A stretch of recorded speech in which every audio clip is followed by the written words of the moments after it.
गौतम बुद्ध की वाणी अनूठी है। जीवन और जीवन से जुड़े विषयों पर गौतम बुद्ध का नजरिया बहुत सटीक और एकदम समझ में आने वाला ही रहा है। उन्होंने कभी किसी विषय को बहुत उलझा कर नहीं समझाया। अपने शिष्यों की सारी जिज्ञासाएं वे साधारण से उदाहरणों से ही हल कर दिया करते थे। एक बार बुद्ध से उनके एक शिष्य ने पूछा, भगवान आपने आज तक यह नहीं बताया कि मृत्यु के बाद क्या होता है। उसकी बात सुनकर बुद्ध मुस्कुराए।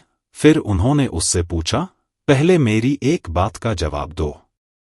अगर कोई कहीं जा रहा हो और अचानक कहीं से आकर उसके शरीर में एक जहर भरा तीर लग जाए तो उसे क्या करना चाहिए? पहले शरीर में घुसे तीर को हटाना ठीक रहेगा या फिर देखना कि बाण किधर से आया है और किसे लक्ष्य कर मारा गया है?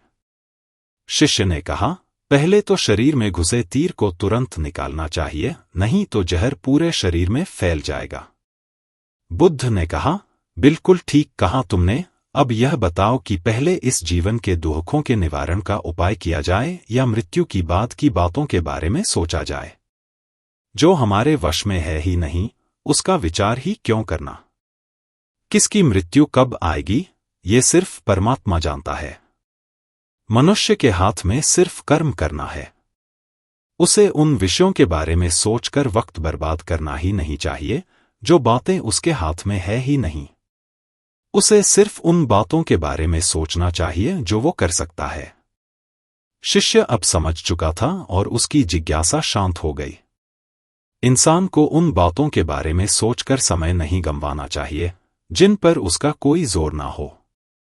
हमेशा उन बातों के बारे में ही विचार करें जो आपकी परेशानियों को कम कर सके, समाज को जिससे फायदा हो या किसी इंसान की मदद हो। बुद्ध का धर्म बुद्धि का धर्म कहा गया है। बुद्धि पर उनका आदि तो है, अंत नहीं। शुरुआत बुद्धि से है, प्रारंभ बुद्धि से है, क्योंकि मनुष्य वहां खड़ा है। लेकिन अंत उसका बुद्धि में नहीं है।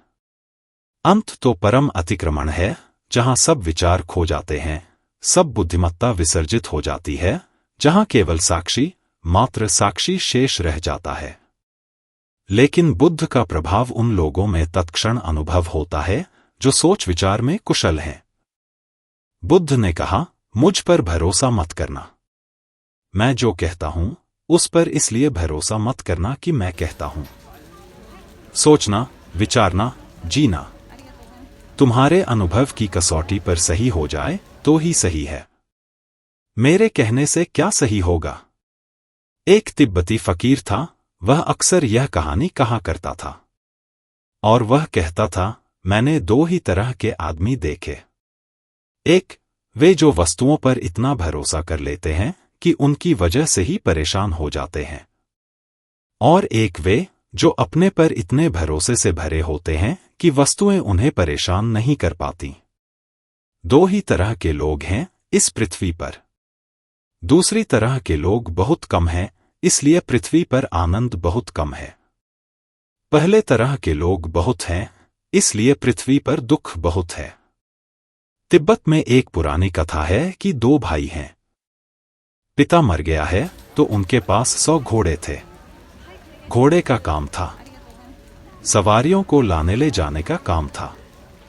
तो पिता मरते वक्त बड़े भाई को कह गया कि तू बुद्धिमान है, छोटा तो अभी छोटा है, तू अपनी मर्जी से जैसा भी बंटवारा करना चाहे कर देना। तो बड़े भाई ने बंटवारा कर दिया। 99 घोड़े उसने रख लिए, एक घोड़ा छोटे भाई को दे दिया। आसपास के लोग चौंके भी। पड़ोसियों ने कहा भी कि यह तुम क्या कर रहे हो? तो बड़े भाई ने कहा कि मामला ऐसा है, यह अभी छोटा है, समझ कम है, 99 कैसे संभालेगा? तो मैं 99 ले लेता हूं, एक उसे दे देता हूं। ठीक, छोटा भी थोड़े दिन में बड़ा हो गया, लेकिन वह एक से काफी प्रसन्न था, एक से काम चल जाता था। वह खुद ही नौकर नहीं रखने पड़ते थे, अलग इंतजाम नहीं करना पड़ता था, वह खुद ही शहर की तरह चला जाता था। यात्रा करवा आता था लोगों के लिए। उसका भोजन का काम चल जाता था। लेकिन बड़ा भाई बड़ा परेशान था। 99 घोड़े थे, 99 चक्कर थे। नौकर रखने पड़ते, अस्तबल बनाना पड़ता। कभी कोई घोड़ा बीमार हो जाता, कभी कुछ हो जाता, कभी कोई घोड़ा भाग जाता, कभी कोई नौकर न लौटता। रात हो जाती, देर हो जाती, वह जागता, वह बहुत परेशान था। एक दिन आकर उसने अपने छोटे भाई को कहा कि तुझसे मेरी एक प्रार्थना है कि तेरा जो एक घोड़ा है वह भी तू मुझे दे दे। उसने कहा, क्यों? तो उस बड़े भाई ने कहा, तेरे पास एक ही घोड़ा है, नहीं भी रहा तो कुछ ज्यादा नहीं खो जाएगा। मेरे पास 99 हैं, अगर एक मुझे और मिल जाए तो 100 हो जाएंगे। पर मेरे लिए बड़ा सवाल है, क्योंकि मेरे पास 99 हैं। एक मिलते ही पूरी सेंचुरी, पूरे 100 हो जाएंगे। तो मेरी प्रतिष्ठा और इज्जत का सवाल है। अपने बाप के पास 100 घोड़े थे, कम से कम बाप की इज्जत का भी इसमें सवाल जुड़ा हुआ है। छोटे भाई ने कहा, आप यह घोड़ा भी ले जाएं, क्योंकि मेरा अनुभव यह है कि 99 में आपको मैं बड़ी तकलीफ में देखता हूं, तो मैं सोचता हूं, एक में भी 99 बनते नहीं, लेकिन थोड़ी बहुत तकलीफ तो होगी ही। यह भी आप ले जाएं। तो वह छोटा उस दिन से इतने आनंद में हो गया क्योंकि अब वह खुद ही घोड़े का काम करने लगा। अब तक कभी घोड़ा बीमार पड़ता था, कभी दवा लानी पड़ती थी, कभी घोड़ा राजी नहीं होता था जाने को, कभी थक कर बैठ जाता था। 1000 पंचायतें होती थी। वह भी बात खत्म हो गई। अब तक घोड़े की नौकरी करनी पड़ती थी, उसकी लगाम पकड़कर चलानी पड़ती थी, वह बात भी खत्म हो गई। अपना मालिक हो गया। अब वह खुद ही बोझ ले लेता, लोगों को कंधे पर बिठा लेता और यात्रा कराता। लेकिन बड़ा बहुत परेशान हो गया।